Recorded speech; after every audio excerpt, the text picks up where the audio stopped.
Welcome back to the Deep Dive, where we take your pile of articles, your research, and all your notes, and we distill them down into something, well, actionable and memorable. We really do try. We cut through the noise so you can walk away well-informed, and I think today especially ready to conquer your first big milestone. Exactly. And today, we're focusing on that very specific milestone moment, the journey of getting your first part-time job. Right. And this deep dive is it's really tailored for you, the listener, who might be, approaching 14 or 15. That age where you're just starting to realize that the world of work is, well, it's opening up. You're ready to earn your own money, maybe figure out what a professional life even looks like, from the inside. That's it. So our mission today is, I think, pretty crystal clear. We have a fantastic collection of sources. A really good mix. Yeah, everything from specific real-world job adverts, ones aimed directly at young people, all the way to testimonials and stories from students who have actually had these jobs. And we've even got a little peek at some, let's say, truly unusual careers. We do. And we're going to use all of that to break down what these first jobs are actually like. What do students experience day to day? And maybe the most important part, what are the non-cash benefits? The hidden paycheck you get from these experiences. The hidden paycheck, I like that. And that last point, it's non-negotiable for success later on. A part-time job, especially your first one, isn't just about the cash. Although, let's be honest, that's a pretty big motivator at first. Oh, absolutely. We won't pretend it isn't. But it's really about creating your foundational starter pack of soft skills. Okay, what kind of skills are we talking about here? We see them listed again and again across all the data.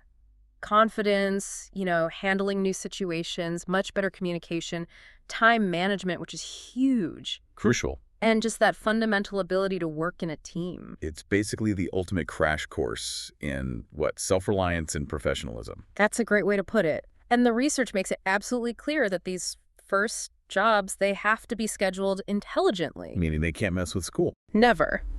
They're almost always slotted into times that won't interfere with the main priority, which is school. So you're looking at summer work, holiday breaks. Like, I think one of the sources mentioned TET, the holiday in Asia. Exactly. Or, the most common ones are very specific weekend or after-school hours. It's that classic balancing act of a student's life, isn't it? The job has to fit your schedule, not the other way around. And learning to manage those competing priorities, that is in itself the very first soft skill you pick up. Okay, so let's unpack all this. We'll jump right into section 1, which we're calling the starter kit. The starter kit. I like it. Here we're going to analyze 4 concrete, very accessible work roles that we've taken directly from the job ads in our sources. So we're looking at what the requirements are, the schedules, the application process, what it all actually looks like for a first-time job seeker. These are the kinds of jobs that have a low barrier to entry, right? The ones you see on community boards or in shop windows. Exactly. Or maybe on some youth-focused websites. They demand immediate, reliable commitment, which is, honestly, the perfect place to start building those habits. Okay, let's start with one of the absolute classics.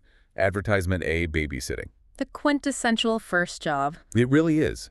The details here are super clear. A babysitter is needed for 2 boys, age 5 and 7, and it's an after-school job. Right away, that introduces a pretty big element of responsibility. I mean, you're responsible for the safety and well-being of other people's children. That's no small thing. Yeah. And the schedule, it's structured to fit around, I guess, the parents' working day and the kids' school day. Right. It runs across the entire school week, 4 p.m. to 6 p.m., Monday to Friday. Hang on, 2 hours, 5 days a week. That sounds like a huge and constant commitment for a student, especially with homework or maybe after-school clubs. How do they manage that? Well, that's the critical learning curve right there. Yeah. It teaches that immediate, reliable commitment because the schedule is so fixed, it's non-negotiable. You can't just decide not to show up one day. Not at all.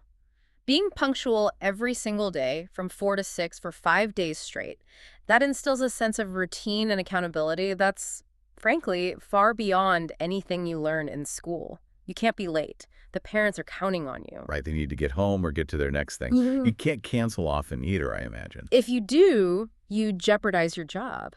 And it's that ripple effect that's so important for a new worker to grasp. What do you mean by the ripple effect? It's not just that you're inconveniencing the family. If you cancel, those parents might miss a critical work meeting or an important appointment. All of a sudden, you're an essential, reliable part of their family's infrastructure. Wow, when you put it like that, it's a lot of pressure. but also a lot of trust. A huge amount of trust. And then there's the financial reward. The pay mentioned is £40 a week. Which for a student is not nothing. Exactly. That small, consistent income, it completely changes how you think about money. It goes from being pocket money to being something you can actually budget. You've suddenly got disposable income for things you really want. Or you can start that slow process of saving up for something big. You're learning the value of earning £40 versus simply being given it. Okay, let's move to a completely different work environment now. Yeah. One that's more about physical effort, independence, and some serious self-discipline. Advertisement B, the newspaper round. Ah, yes. A job that's done completely on your own, and it's finished before most people have even hit the snooze button. The ad says you're delivering papers on Monday, Wednesday, and Friday mornings. And the key thing here, the real challenge, is speed and intense self-sufficiency. It has to be done before 8 a.m. The source even specifies it takes about 30 minutes in the village of Clanbrook. But there's that non-negotiable requirement, too. You have to have your own bike. Right. And here's where this job gets really interesting from a soft skills perspective. This is just pure, raw self-discipline. How so? Well, unlike babysitting, where you've got the kids right there or the parents are nearby, this is entirely self-directed work. You are basically your own manager. Accountable only to the post office and the clock. Precisely. Getting the job done before school starts, that highlights the need for some expert-level morning time management. There's no hitting the snooze button and still finishing your route on time. And you have to think about all the variables, right? Time management here isn't just waking up on time. Not at all. It's managing things outside your control, like rain, a flat tire on your bike, or, surprisingly heavy Sunday paper. It forces you to prioritize speed versus accuracy. If you miss that 8 a.m. deadline, the entire neighborhood's routine gets thrown off. So it's the perfect early example of, I guess, highly independent work versus a superior to supervised team role. Which brings us very neatly to the next one. Advertisement D, part-time work at Munchie's Cafe. Right. Service jobs, like working in a cafe, they're just such foundational experiences. Oh, absolutely. They require you to deal with the public and manage pressure all at the same time. And this ad is specifically looking for breakfast and lunchtime staff, and they mention Saturdays in particular. Working a full day on a Saturday, the source mentions 8 a.m. to 4 p.m. That's a very different kind of stamina. It's a different commitment than a quick after-school shift. 8 hours. You're learning how to maintain your energy and focus over 8 solid hours. And dealing with tons of customers and tasks all at once. It's really an immersion course in teamwork. I think the most practical nugget for you, the listener here, though, is the application method itself. Yes, this is a great little detail. The ad gives 2 very specific instructions. It says, come in between 8 a.m. and 4 p.m., or call Bella on this number, but after 4 p.m. And that is such a critical lesson for young job seekers. It teaches you how to respect the flow of a business. What do you mean? Well, you either show this incredible initiative and confidence by walking in during their busiest hours, ready to just briefly introduce yourself and ask for an application. Or you respect their time and you call the manager, Bella, after they've closed up shop for the day when she's not trying to serve coffee to a queue of 50 people. That's such a good point. Pay attention to when and how they want you to apply. It shows you can follow instructions from the get-go. Exactly. And these service jobs are just fantastic for improving those crucial communication skills, for learning how to deal with the public politely, and for working in a team under the pressure of a busy lunchtime rush. Okay, so finally, let's look at advertisement C. This one is about leveraging special skills for a museum holiday job. This is a fantastic example because it highlights the immediate value of skills you're already learning in the classroom. The City Museum is looking for holiday help in their shop from Tuesday through Saturday. And the key requirement here is super specific. You must speak another language, Yeah. specifically French, Spanish, or German. This is such a clear demonstration of how your school subjects, which can sometimes feel a bit abstract, Totally. how they can become real-world currency, a real competitive advantage right away. It also clarifies that idea of seasonal work. The ad is titled Holiday Job, which, obviously means it's temporary, summer or winter break. And for students, that kind of seasonal work is often perfect. It minimizes the conflict with their school year, and it lets them earn money intensely for a few weeks without a long-term commitment. And the application process for this one is a bit more formal than, say, calling up a parent for a babysitting gig. A little bit, yeah. It requires you to send your CV to an email address. Now, for our listener who is just starting out, This introduces the whole concept of professional documentation, the curriculum vitae. It's jargon, and we should probably demystify it. A CV is basically just a formal document that sells your skills and your experience. But what if you don't have any work experience yet? That's the thing. It's where you list your school subjects, your language skills, like in this case, any volunteer work you've done, maybe team I see. activities. So for this museum job, it shows you how to formally package those French or German skills into a professional application. Right. It sets it apart from just a handwritten note or a phone call. It's a step up. So if we kind of connect these four ads, what they really show is that there's a job for almost every type of schedule and skill set. That's a great summary. You've got the fixed, reliable commitment of babysitting, The intense physical independence of the paper round, the customer service stamina of the cafe work. or leveraging those specific academic skills for the museum job.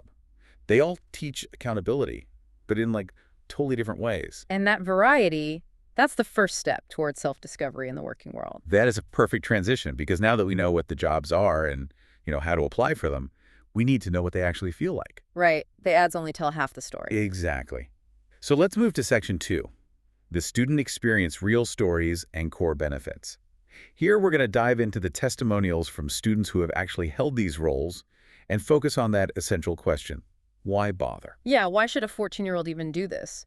And the sources confirm that students generally look for work for two main and deeply connected reasons. Let me guess. Money and experience. You got it. Earning money for independence and gaining experience for the future. We had one student mention explicitly that her salary as a waitress was enough to buy what she wanted. And that feeling of independence, it's priceless. You don't have to ask your parents for money for something. You earned it yourself. It completely changes your relationship with money. It really does. But just as important is that timing pattern we talked about earlier. You mean making sure it doesn't interfere with school? Absolutely. Multiple student testimonials emphasize that they deliberately look for work during the long holidays like summer or, again, Tet, or specifically on weekends. So the job, and this is a direct quote, won't interfere my schoolwork. So the priority remains clear for them. Education first. Always. And this confirms for you, the listener, that a job is meant to supplement, not supplant, your education. It kind of reinforces the need for exceptional time management before you even start. You have to know you can handle a Saturday shift and still get your homework done for Monday morning. That's the moment the rubber hits the road. You can't just blame a missed deadline on procrastination anymore. You have a genuine external demand on your time.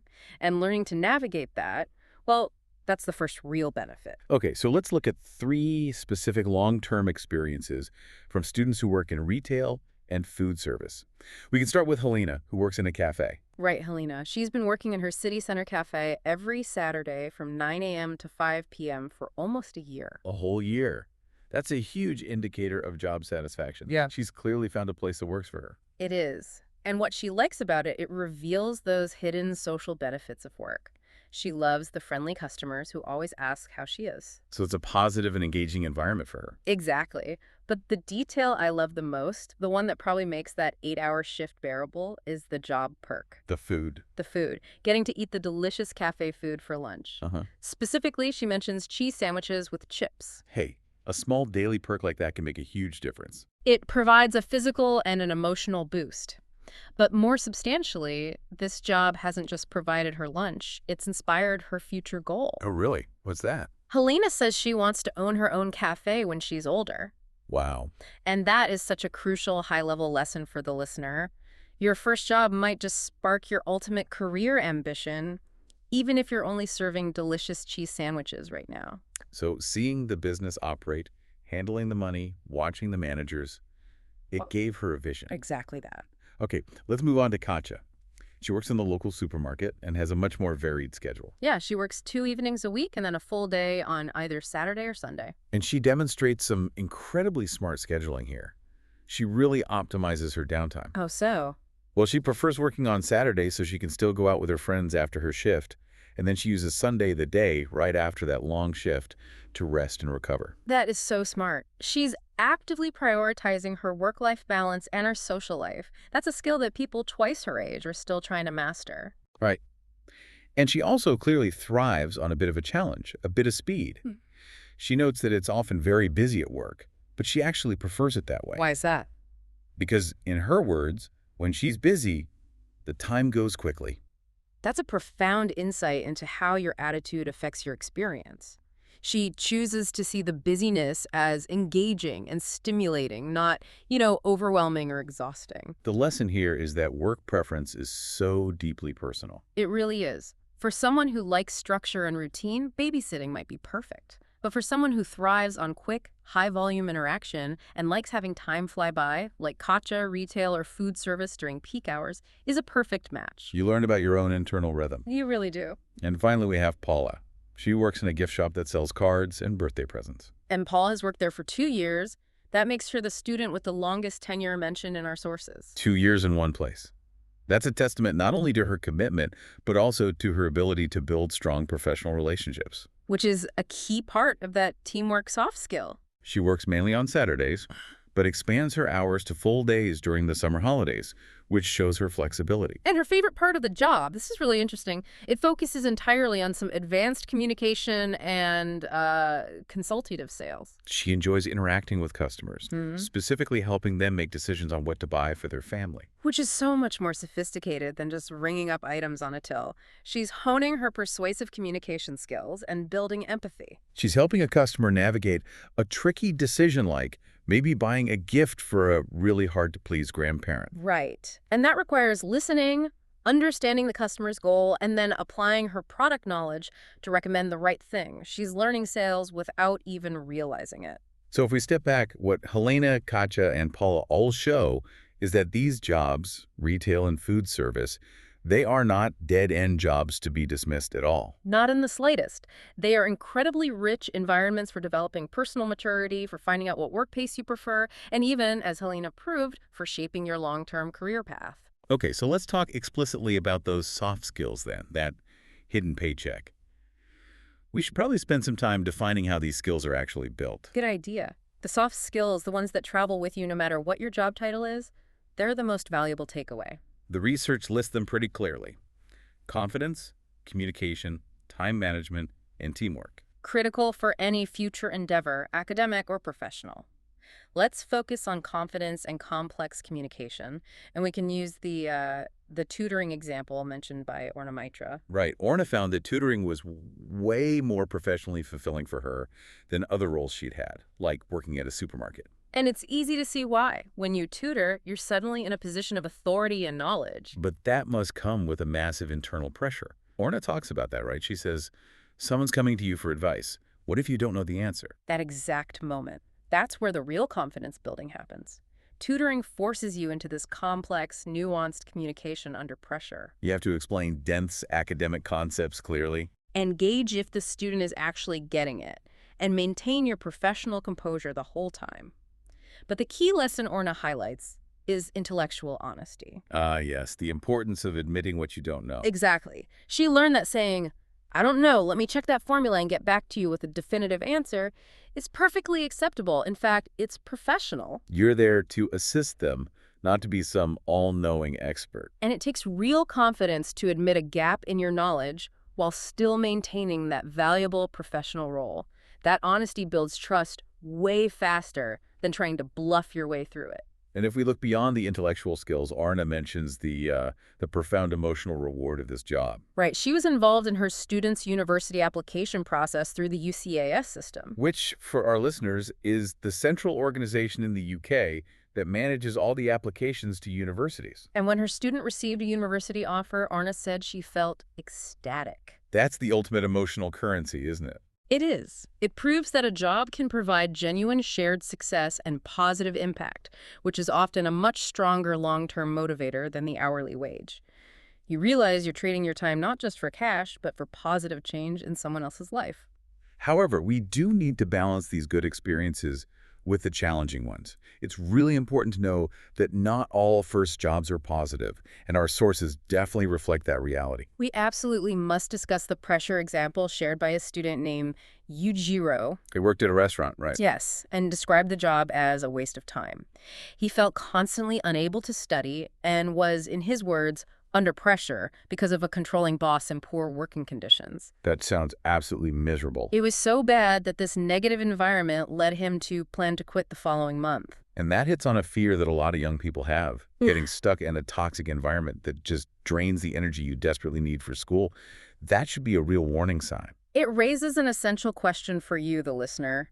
What is the lesson when a job goes wrong? What do the sources suggest? They suggest that if you feel genuinely uncomfortable or bullied, or you find that it's too hard to do things you don't like, it is acceptable and often necessary to quit that job. That permission is so vital. Your first job is meant to teach you about the world of work. But it should also teach you about your own boundaries, what you will and will not accept in a work environment. We really need to stress that.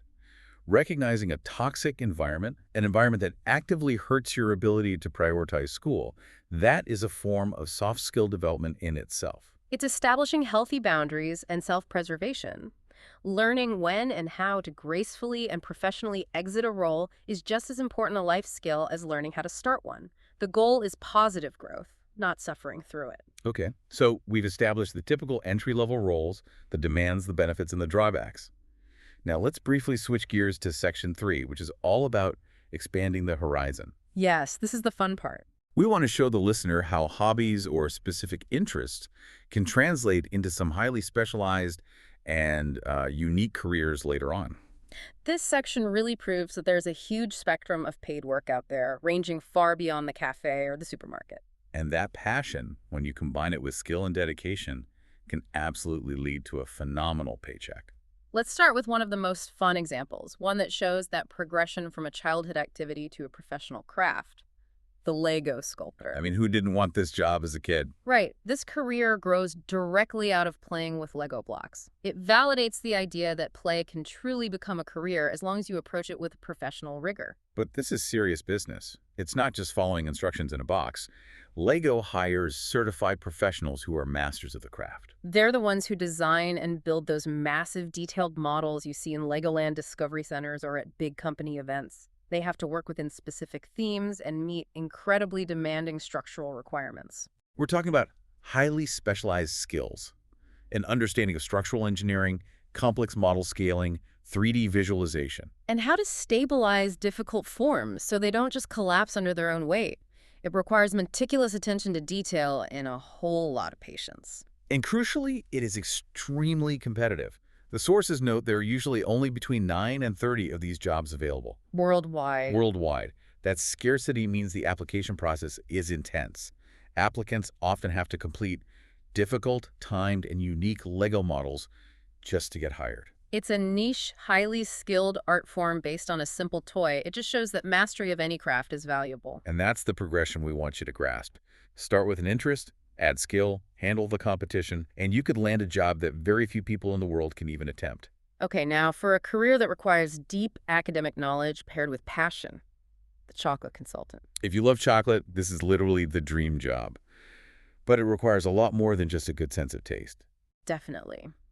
The job requires specific knowledge in chemistry and food-based subjects to truly understand the molecular structure of chocolate. You need to know about the different cocoa beans, the fermentation processes, how temperature affects flavor and texture. It explicitly shows that passion must be paired with some high-level scientific education. You know, what's so fascinating about this career path is the variety it offers.